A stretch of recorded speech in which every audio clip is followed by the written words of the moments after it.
Watch this. The secret to explosive loop drives isn't more muscle.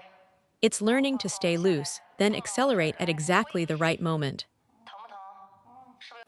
Today I'm working with a student who's been improving fast, and we're going to take his loop to the next level, real power through relaxation and acceleration.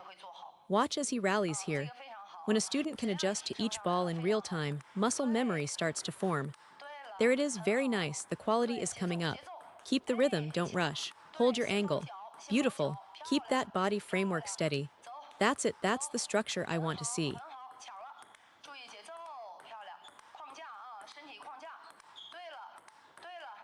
Let me teach you how to generate power. First, show me your maximum force, the hardest you can hit while still keeping the ball on the table. A stable framework doesn't automatically mean you can produce power. Give me your absolute max, not wild swinging, real controlled force.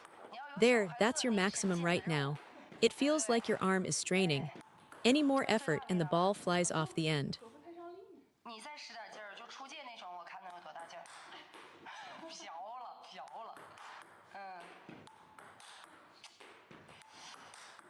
Now, I can't teach him to hit exactly like me, that's not realistic. But here's the key point. Even if you can't match someone else's raw strength, you can absolutely maximize the power available in your own body. Let me show you what I mean.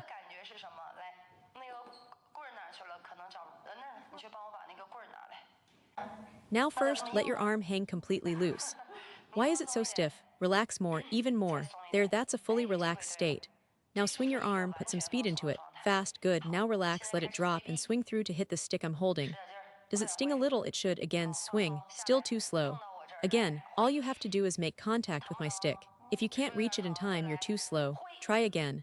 Relax first. If you're not relaxed, you'll definitely be slow. Swing again. Still slow. Swing. Still slow. Let me figure out why. Show me one more. You're still not committing. You have to not be afraid of the impact. Swing. I see the issue now. Your hip is firing too early.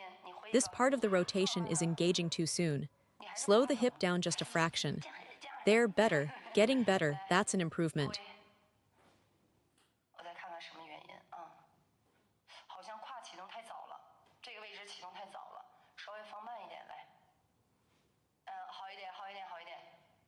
Much better. Now, at this position, the body rotation started too early. When you separate the timing too much, your arm ends up swinging on its own. You lose that inertial force of the body leading the hand. Second point, the forearm. Swing for me, see how the muscle is soft and loose. Feel this area.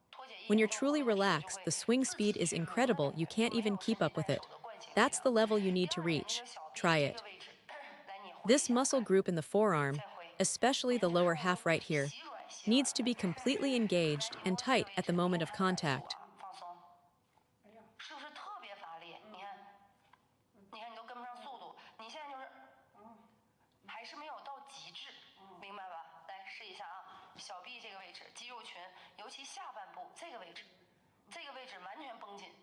Tighten it up for me all the way.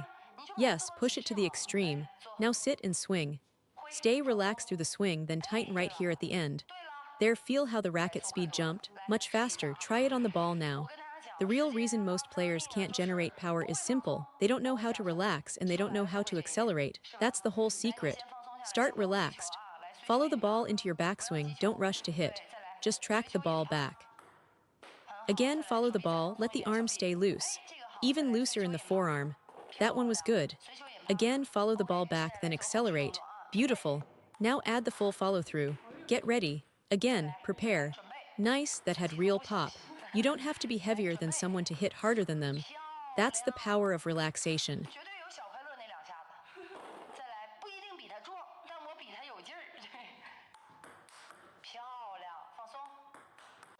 Then so during your backswing, no matter how fast the ball comes, watch. You can move quickly to prepare, but your hand cannot be tense.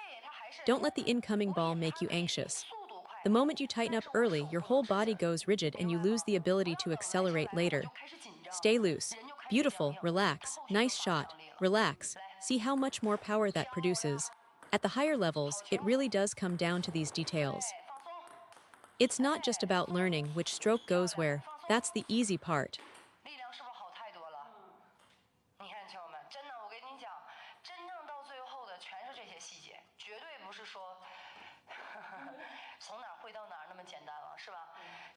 The second problem, you're snapping the wrist in too early.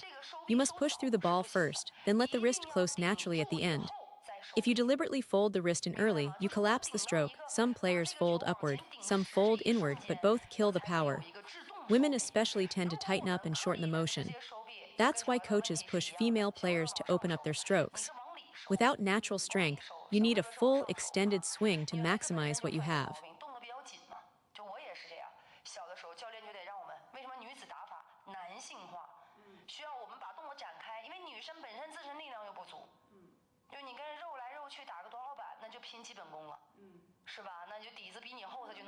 And whoever has deeper fundamentals wins that battle. So how do we get that penetrating feel on the ball? You have to drive through it first. Don't fold, just push forward. Drive forward with force. Push through. Again, drive it forward. Good, keep pushing. Step back a bit and really commit to driving through. Beautiful. Push. Nice shot. Push through. That's the real feeling of full extension through the ball. Now, what about the arm fold that happens after? Once I've driven all the way out here, there's a natural inertia, watch, a squeeze on the handle. It's not a deliberate forearm contraction. The arm does close, yes, but that closing is the result of releasing your power and then gripping through the handle. You send the force out first, then the hand squeezes as a consequence.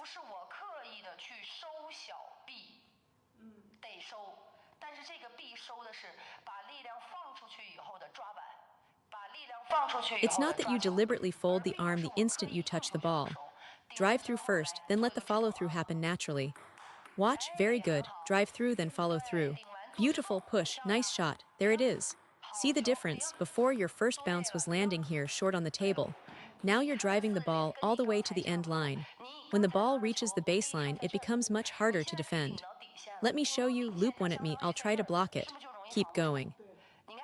Hit to the middle. See, when I stand here, I can handle your ball because it's not deep enough. But when you commit to driving through, watch what happens.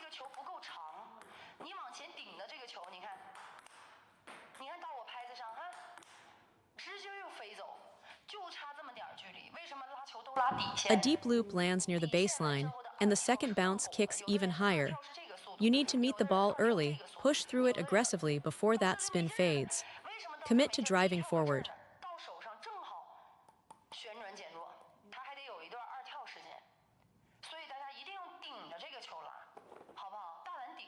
Now, why do you keep going long? It's the hip. If your hip rotates even a little too early, your hand immediately wobbles with it. Watch, the hip and the hand have to move as one unit. The timing must be synchronized. I need to lock my hip into the force chain. If you feel your hip is firing too fast, then let it turn together with your arm. Don't let the hip start too early on its own because it genuinely throws off your contact. Beautiful, now push forward. Extend the forearm. Open it up, beautiful, push through again. Nice shot. Keep driving. Extend all the way out, straighten through.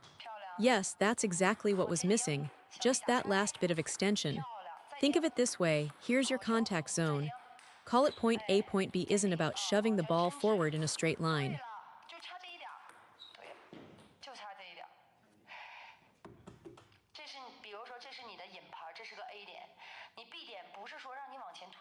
If you just push forward or upward, it feels awkward. Instead, drive through point B first. That's where you block the ball at the top. Then accelerate through point C, watch. This contact right here, this is what blocking at the top looks like. The push-through isn't a straight line forward, you drive outward along the curve of the ball, and then the hand wraps around naturally. That's your payoff. Watch the demonstration, drive outward, follow the outside line of the stroke, and don't skip that wrapping phase. Don't shortcut it, every piece matters. There, that's excellent. Given your current strength, that's about the maximum quality you can produce. Push any harder and the ball starts floating. This level of force is enough. Now pair it with placement. You don't need professional level power. I'll always work within your personal limits and build from there.